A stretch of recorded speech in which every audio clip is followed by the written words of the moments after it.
ಸರ್ಕಾರಿ ನೌಕರರಿಗೆ ಋತುಚಕ್ರದ ರಜೆಯ ವಿಚಾರಕ್ಕೆ ಸಂಬಂಧಪಟ್ಟಂತೆ ಕೆಲವೊಂದು ಕಂಡೀಷನ್ಗಳನ್ನು ಹಾಕಲಾಗಿದೆ. ವರ್ಷಕ್ಕೆ 12 ರಜೆ ಸಿಗುತ್ತೆ. ಆಯಾ ತಿಂಗಳಿಗೆ ತೆಗೆದುಕೊಳ್ಬೇಕು. ಈ ತಿಂಗಳನ್ನ ಮುಂದಿನ ತಿಂಗಳು ತೆಗೆದುಕೊಳ್ತೀವಿ ಅಂದ್ರೆ ಅದು ಆಗೋದಿಲ್ಲ ಅಂತೇಳಿ ಷರತ್ತುಗಳನ್ನು ವಿಧಿಸಲಾಗಿದೆ. ಷರತ್ತುಬದ್ಧ ಋತುಚಕ್ರ ರಜೆಗೆ ಸರ್ಕಾರ ಆದೇಶವನ್ನ ಹೊರಡಿಸಿದೆ. ಷರತ್ತುಗಳಲ್ಲಿ ಹಲವು ವಿಚಾರಗಳನ್ನ ಕೂಡ ಉಲ್ಲೇಖ ಮಾಡಲಾಗಿದೆ. ಶಾಲಾ ಶಿಕ್ಷಣ ಇಲಾಖೆ ಆಯುಕ್ತ ವಿಕಾಸ್ ಕಿಶೋರ್ ಅವರು ಸೂಚನೆ ಕೊಟ್ಟಿರೋದು. ಋತುಚಕ್ರದ ವೇಳೆ ಪ್ರತಿ ತಿಂಗಳು 1 ದಿನದ ರಜೆ ಸಿಗುತ್ತೆ. ವಾರ್ಷಿಕವಾಗಿ 12 ದಿನಗಳ ವೇತನ ಸಹಿತ ರಜೆಗೆ ಅವಕಾಶವನ್ನ ಮಾಡಿಕೊಡಲಾಗಿದೆ.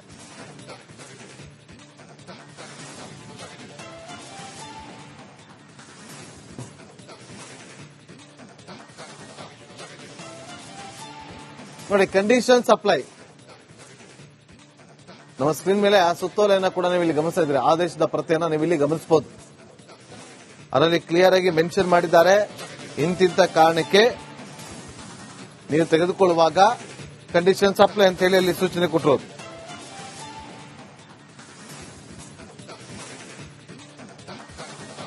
ಮತ್ತಷ್ಟು ಮಾಹಿತಿಯನ್ನು ಕೊಡೋದಕ್ಕೆ ನಮ್ಮ ಪ್ರತಿನಿಧಿ ಸತ್ತಾರ್ ಫೋನ್ ಸಂಪರ್ಕದಲ್ಲಿದ್ದಾರೆ. ಸತ್ತಾರ್, ಏನೆಲ್ಲ ಕಂಡೀಷನ್ಗಳನ್ನು ಹಾಕಲಾಗಿದೆ?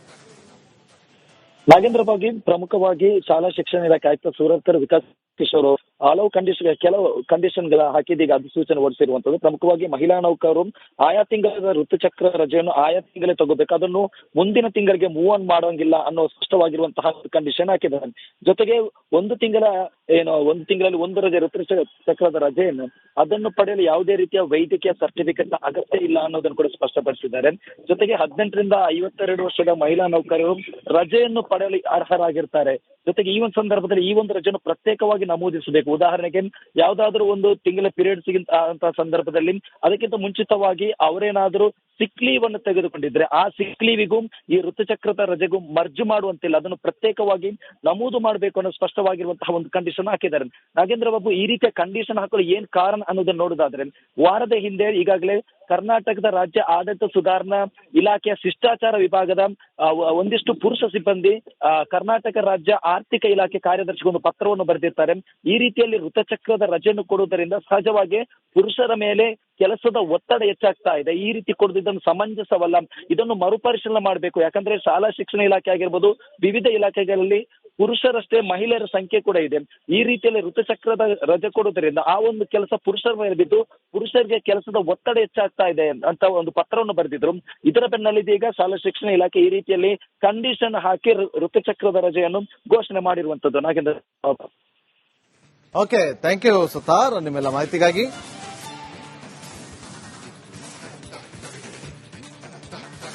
ಸರ್ಕಾರಿ ನೌಕರರಿಗೆ ಋತುಚಕ್ರದ ರಜೆಯ ವಿಚಾರಕ್ಕೆ ಸಂಬಂಧಪಟ್ಟಂತೆ ಕೆಲವೊಂದು ಕಂಡೀಷನ್ಗಳನ್ನು ಹಾಕಲಾಗಿದೆ. ವರ್ಷಕ್ಕೆ 12 ರಜೆ ಸಿಗುತ್ತೆ. ಆಯಾ ತಿಂಗಳಿಗೆ ತೆಗೆದುಕೊಳ್ಬೇಕು. ಈ ತಿಂಗಳನ್ನ ಮುಂದಿನ ತಿಂಗಳು ತೆಗೆದುಕೊಳ್ತೀವಿ ಅಂದ್ರೆ ಅದು ಆಗೋದಿಲ್ಲ ಅಂತೇಳಿ ಷರತ್ತುಗಳನ್ನು ವಿಧಿಸಲಾಗಿದೆ. ಷರತ್ತುಬದ್ಧ ಋತುಚಕ್ರ ರಜೆಗೆ ಸರ್ಕಾರ ಆದೇಶವನ್ನ ಹೊರಡಿಸಿದೆ. ಷರತ್ತುಗಳಲ್ಲಿ ಹಲವು ವಿಚಾರಗಳನ್ನ ಕೂಡ ಉಲ್ಲೇಖ ಮಾಡಲಾಗಿದೆ. ಶಾಲಾ ಶಿಕ್ಷಣ ಇಲಾಖೆ ಆಯುಕ್ತ ವಿಕಾಸ್ ಕಿಶೋರ್ ಅವರು ಸೂಚನೆ ಕೊಟ್ಟಿರೋದು. ಋತುಚಕ್ರದ ವೇಳೆ ಪ್ರತಿ ತಿಂಗಳು 1 ದಿನದ ರಜೆ ಸಿಗುತ್ತೆ. ವಾರ್ಷಿಕವಾಗಿ 12 ದಿನಗಳ ವೇತನ ಸಹಿತ ರಜೆಗೆ ಅವಕಾಶವನ್ನ ಮಾಡಿಕೊಡಲಾಗಿದೆ.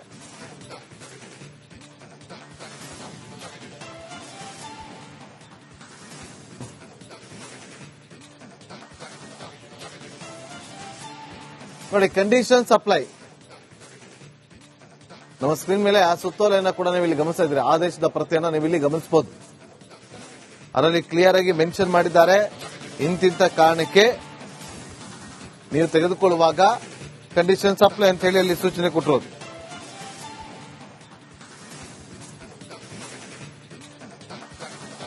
ಮತ್ತಷ್ಟು ಮಾಹಿತಿಯನ್ನು ಕೊಡೋದಕ್ಕೆ ನಮ್ಮ ಪ್ರತಿನಿಧಿ ಸತ್ತಾರ್ ಫೋನ್ ಸಂಪರ್ಕದಲ್ಲಿದ್ದಾರೆ. ಸತ್ತಾರ್, ಏನೆಲ್ಲ ಕಂಡೀಷನ್ಗಳನ್ನು ಹಾಕಲಾಗಿದೆ? ನಾಗೇಂದ್ರ ಬಗ್ಗೆ ಪ್ರಮುಖವಾಗಿ ಶಾಲಾ ಶಿಕ್ಷಣ ಇಲಾಖೆ ಆಯುಕ್ತ ಸೂರತ್ಕರ್ ವಿಕಾಸ್ ಕಿಶೋರ್ ಹಲವು ಕೆಲವು ಕಂಡೀಷನ್ಗಳ ಹಾಕಿದೀಗ ಅಧಿಸೂಚನೆ ಹೊರಡಿಸಿರುವಂತದ್ದು. ಪ್ರಮುಖವಾಗಿ ಮಹಿಳಾ ನೌಕರರು ಆಯಾ ತಿಂಗಳ ಋತುಚಕ್ರ ರಜೆಯನ್ನು ಆಯಾ ತಿಂಗಳೇ ತಗೋಬೇಕು. ಅದನ್ನು ಮುಂದಿನ ತಿಂಗಳಿಗೆ ಮೂವ್ ಆನ್ ಮಾಡೋಂಗಿಲ್ಲ ಅನ್ನೋ ಸ್ಪಷ್ಟವಾಗಿರುವಂತಹ ಕಂಡೀಷನ್ ಹಾಕಿದ್ದಾರೆ. ಜೊತೆಗೆ ಒಂದು ತಿಂಗಳ ಒಂದು ತಿಂಗಳಲ್ಲಿ ಒಂದು ರಜೆ ಋತುಚಕ್ರದ ರಜೆಯನ್ನು ಅದನ್ನು ಪಡೆಯಲು ಯಾವುದೇ ರೀತಿಯ ವೈದ್ಯಕೀಯ ಸರ್ಟಿಫಿಕೇಟ್ ಅಗತ್ಯ ಇಲ್ಲ ಅನ್ನೋದನ್ನು ಕೂಡ ಸ್ಪಷ್ಟಪಡಿಸಿದ್ದಾರೆ. ಜೊತೆಗೆ 18ರಿಂದ 52 ವರ್ಷದ ಮಹಿಳಾ ನೌಕರರು ರಜೆಯನ್ನು ಪಡೆಯಲು ಅರ್ಹರಾಗಿರ್ತಾರೆ. ಜೊತೆಗೆ ಈ ಒಂದು ಸಂದರ್ಭದಲ್ಲಿ ಈ ಒಂದು ರಜೆಯನ್ನು ಪ್ರತ್ಯೇಕವಾಗಿ ನಮೂದಿಸಬೇಕು. ಉದಾಹರಣೆಗೆ ಯಾವುದಾದ್ರೂ ಒಂದು ತಿಂಗಳ ಪೀರಿಯಡ್ ಸಿಗಂತ ಸಂದರ್ಭದಲ್ಲಿ ಅದಕ್ಕಿಂತ ಮುಂಚಿತವಾಗಿ ಅವರೇನಾದ್ರೂ ಸಿಕ್ ಲೀವ್ ಅನ್ನು ತೆಗೆದುಕೊಂಡಿದ್ರೆ ಆ ಸಿಕ್ ಲೀವಿಗೂ ಈ ಋತುಚಕ್ರದ ರಜೆಗೂ ಮರ್ಜ್ ಮಾಡುವಂತಿಲ್ಲ, ಅದನ್ನು ಪ್ರತ್ಯೇಕವಾಗಿ ನಮೂದು ಮಾಡಬೇಕು ಅನ್ನೋ ಸ್ಪಷ್ಟವಾಗಿರುವಂತಹ ಒಂದು ಕಂಡೀಷನ್ ಹಾಕಿದ್ದಾರೆ. ನಾಗೇಂದ್ರ ಬಾಬು, ಈ ರೀತಿಯ ಕಂಡೀಷನ್ ಹಾಕಲು ಏನ್ ಕಾರಣ ಅನ್ನೋದನ್ನ ನೋಡೋದಾದ್ರೆ, ವಾರದ ಹಿಂದೆ ಈಗಾಗಲೇ ಕರ್ನಾಟಕದ ರಾಜ್ಯ ಆಡಳಿತ ಸುಧಾರಣಾ ಇಲಾಖೆಯ ಶಿಷ್ಟಾಚಾರ ವಿಭಾಗದ ಒಂದಿಷ್ಟು ಪುರುಷ ಸಿಬ್ಬಂದಿ ಕರ್ನಾಟಕ ರಾಜ್ಯ ಆರ್ಥಿಕ ಇಲಾಖೆ ಕಾರ್ಯದರ್ಶಿಗೆ ಒಂದು ಪತ್ರವನ್ನು ಬರೆದಿರ್ತಾರೆ. ಈ ರೀತಿಯಲ್ಲಿ ಋತುಚಕ್ರದ ರಜೆಯನ್ನು ಕೊಡುವುದರಿಂದ ಸಹಜವಾಗಿ ಪುರುಷರ ಮೇಲೆ ಕೆಲಸದ ಒತ್ತಡ ಹೆಚ್ಚಾಗ್ತಾ ಇದೆ. ಈ ರೀತಿ ಕೊಡುವುದನ್ನು ಸಮಂಜಸವಲ್ಲ, ಇದನ್ನು ಮರುಪರಿಶೀಲನೆ ಮಾಡಬೇಕು. ಯಾಕಂದ್ರೆ ಶಾಲಾ ಶಿಕ್ಷಣ ಇಲಾಖೆ ಆಗಿರ್ಬೋದು, ವಿವಿಧ ಇಲಾಖೆಗಳಲ್ಲಿ ಪುರುಷರಷ್ಟೇ ಮಹಿಳೆಯರ ಸಂಖ್ಯೆ ಕೂಡ ಇದೆ.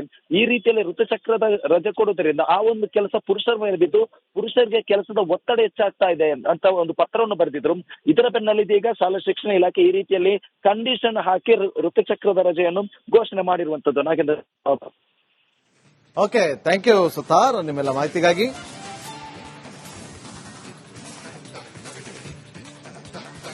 ಸರ್ಕಾರಿ ನೌಕರರಿಗೆ ಋತುಚಕ್ರದ ರಜೆಯ ವಿಚಾರಕ್ಕೆ ಸಂಬಂಧಪಟ್ಟಂತೆ ಕೆಲವೊಂದು ಕಂಡೀಷನ್ಗಳನ್ನು ಹಾಕಲಾಗಿದೆ. ವರ್ಷಕ್ಕೆ 12 ರಜೆ ಸಿಗುತ್ತೆ, ಆಯಾ ತಿಂಗಳಿಗೆ ತೆಗೆದುಕೊಳ್ಬೇಕು. ಈ ತಿಂಗಳನ್ನ ಮುಂದಿನ ತಿಂಗಳು ತೆಗೆದುಕೊಳ್ತೀವಿ ಅಂದ್ರೆ ಅದು ಆಗೋದಿಲ್ಲ ಅಂತೇಳಿ ಷರತ್ತುಗಳನ್ನ ವಿಧಿಸಲಾಗಿದೆ. ಷರತ್ತುಬದ್ಧ ಋತುಚಕ್ರ ರಜೆಗೆ ಸರ್ಕಾರ ಆದೇಶವನ್ನ ಹೊರಡಿಸಿದೆ. ಷರತ್ತುಗಳಲ್ಲಿ ಹಲವು ವಿಚಾರಗಳನ್ನ ಕೂಡ ಉಲ್ಲೇಖ ಮಾಡಲಾಗಿದೆ. ಶಾಲಾ ಶಿಕ್ಷಣ ಇಲಾಖೆ ಆಯುಕ್ತ ವಿಕಾಸ್ ಕಿಶೋರ್ ಅವರು ಸೂಚನೆ ಕೊಟ್ಟಿರೋದು, ಋತುಚಕ್ರದ ವೇಳೆ ಪ್ರತಿ ತಿಂಗಳು 1 ದಿನದ ರಜೆ ಸಿಗುತ್ತೆ. ವಾರ್ಷಿಕವಾಗಿ 12 ದಿನಗಳ ವೇತನ ಸಹಿತ ರಜೆಗೆ ಅವಕಾಶವನ್ನ ಮಾಡಿಕೊಡಲಾಗಿದೆ.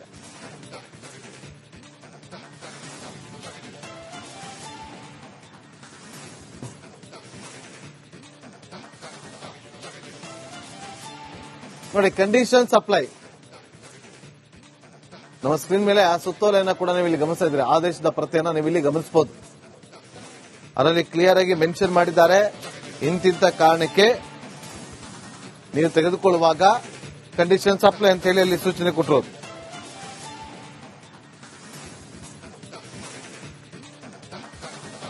ಮತ್ತಷ್ಟು ಮಾಹಿತಿಯನ್ನು ಕೊಡೋದಕ್ಕೆ ನಮ್ಮ ಪ್ರತಿನಿಧಿ ಸತ್ತಾರ್ ಫೋನ್ ಸಂಪರ್ಕದಲ್ಲಿದ್ದಾರೆ. ಸತ್ತಾರ್, ಏನೆಲ್ಲ ಕಂಡೀಷನ್ಗಳನ್ನ ಹಾಕಲಾಗಿದೆ? ನಾಗೇಂದ್ರ ಬಾಬು, ಪ್ರಮುಖವಾಗಿ ಶಾಲಾ ಶಿಕ್ಷಣ ಇಲಾಖೆ ಆಯುಕ್ತ ಸೂರತ್ಕರ್ ವಿಕಾಸ್ ಕಿಶೋರ್ ಹಲವು ಕೆಲವು ಕಂಡೀಷನ್ಗಳ ಹಾಕಿದೀಗ ಅಧಿಸೂಚನೆ ಹೊರಡಿಸಿರುವಂತದ್ದು. ಪ್ರಮುಖವಾಗಿ ಮಹಿಳಾ ನೌಕರರು ಆಯಾ ತಿಂಗಳ ಋತುಚಕ್ರ ರಜೆಯನ್ನು ಆಯಾ ತಿಂಗಳೇ ತಗೋಬೇಕು, ಅದನ್ನು ಮುಂದಿನ ತಿಂಗಳಿಗೆ ಮೂವ್ ಆನ್ ಮಾಡೋಂಗಿಲ್ಲ ಅನ್ನೋ ಸ್ಪಷ್ಟವಾಗಿರುವಂತಹ ಕಂಡೀಷನ್ ಹಾಕಿದ್ದಾರೆ. ಜೊತೆಗೆ ಒಂದು ತಿಂಗಳಲ್ಲಿ ಒಂದು ರಜೆ ಋತುಚಕ್ರದ ರಜೆಯನ್ನು ಅದನ್ನು ಪಡೆಯಲು ಯಾವುದೇ ರೀತಿಯ ವೈದ್ಯಕೀಯ ಸರ್ಟಿಫಿಕೇಟ್ ಅಗತ್ಯ ಇಲ್ಲ ಅನ್ನೋದನ್ನು ಕೂಡ ಸ್ಪಷ್ಟಪಡಿಸಿದ್ದಾರೆ. ಜೊತೆಗೆ 18ರಿಂದ 52 ವರ್ಷದ ಮಹಿಳಾ ನೌಕರರು ರಜೆಯನ್ನು ಪಡೆಯಲು ಅರ್ಹರಾಗಿರ್ತಾರೆ. ಜೊತೆಗೆ ಈ ಒಂದು ಸಂದರ್ಭದಲ್ಲಿ ಈ ಒಂದು ರಜೆಯನ್ನು ಪ್ರತ್ಯೇಕವಾಗಿ ನಮೂದಿಸಬೇಕು. ಉದಾಹರಣೆಗೆ ಯಾವುದಾದ್ರೂ ಒಂದು ತಿಂಗಳ ಪೀರಿಯಡ್ ಸಿಗಂತ ಸಂದರ್ಭದಲ್ಲಿ ಅದಕ್ಕಿಂತ ಮುಂಚಿತವಾಗಿ ಅವರೇನಾದ್ರೂ ಸಿಕ್ ಲೀವ್ ಅನ್ನು ತೆಗೆದುಕೊಂಡಿದ್ರೆ ಆ ಸಿಕ್ ಲೀವಿಗೂ ಈ ಋತುಚಕ್ರದ ರಜೆಗೂ ಮರ್ಜ್ ಮಾಡುವಂತಿಲ್ಲ, ಅದನ್ನು ಪ್ರತ್ಯೇಕವಾಗಿ ನಮೂದು ಮಾಡಬೇಕು ಅನ್ನೋ ಸ್ಪಷ್ಟವಾಗಿರುವಂತಹ ಒಂದು ಕಂಡೀಷನ್ ಹಾಕಿದ್ದಾರೆ. ನಾಗೇಂದ್ರ ಬಾಬು, ಈ ರೀತಿಯ ಕಂಡೀಷನ್ ಹಾಕಲು ಏನ್ ಕಾರಣ ಅನ್ನೋದನ್ನ ನೋಡೋದಾದ್ರೆ, ವಾರದ ಹಿಂದೆ ಈಗಾಗಲೇ ಕರ್ನಾಟಕದ ರಾಜ್ಯ ಆಡಳಿತ ಸುಧಾರಣಾ ಇಲಾಖೆಯ ಶಿಷ್ಟಾಚಾರ ವಿಭಾಗದ ಒಂದಿಷ್ಟು ಪುರುಷ ಸಿಬ್ಬಂದಿ ಕರ್ನಾಟಕ ರಾಜ್ಯ ಆರ್ಥಿಕ ಇಲಾಖೆ ಕಾರ್ಯದರ್ಶಿಗೆ ಒಂದು ಪತ್ರವನ್ನು ಬರೆದಿರ್ತಾರೆ. ಈ ರೀತಿಯಲ್ಲಿ ಋತುಚಕ್ರದ ರಜೆಯನ್ನು ಕೊಡುವುದರಿಂದ ಸಹಜವಾಗಿ ಪುರುಷರ ಮೇಲೆ ಕೆಲಸದ ಒತ್ತಡ ಹೆಚ್ಚಾಗ್ತಾ ಇದೆ. ಈ ರೀತಿ ಕೊಡುವುದನ್ನು ಸಮಂಜಸವಲ್ಲ, ಇದನ್ನು ಮರುಪರಿಶೀಲನೆ ಮಾಡಬೇಕು. ಯಾಕಂದ್ರೆ ಶಾಲಾ ಶಿಕ್ಷಣ ಇಲಾಖೆ ಆಗಿರ್ಬೋದು, ವಿವಿಧ ಇಲಾಖೆಗಳಲ್ಲಿ ಪುರುಷರಷ್ಟೇ ಮಹಿಳೆಯರ ಸಂಖ್ಯೆ ಕೂಡ ಇದೆ. ಈ ರೀತಿಯಲ್ಲಿ ಋತುಚಕ್ರದ ರಜೆ ಕೊಡುವುದರಿಂದ ಆ ಒಂದು ಕೆಲಸ ಪುರುಷರ ಮೇಲೆ ಬಿದ್ದು ಪುರುಷರಿಗೆ ಕೆಲಸದ ಒತ್ತಡ ಹೆಚ್ಚಾಗ್ತಾ ಇದೆ ಅಂತ ಒಂದು ಪತ್ರವನ್ನು ಬರೆದಿದ್ರು. ಇದರ ಬೆನ್ನಲ್ಲಿದೆ ಈಗ ಶಾಲಾ ಶಿಕ್ಷಣ ಇಲಾಖೆ ಈ ರೀತಿಯಲ್ಲಿ ಕಂಡೀಷನ್ ಹಾಕಿ ಋತುಚಕ್ರದ ರಜೆಯನ್ನು ಘೋಷಣೆ ಮಾಡಿರುವಂತದ್ದು. Nagendra. Okay, thank you Sutar ನಿಮ್ಮೆಲ್ಲ ಮಾಹಿತಿಗಾಗಿ.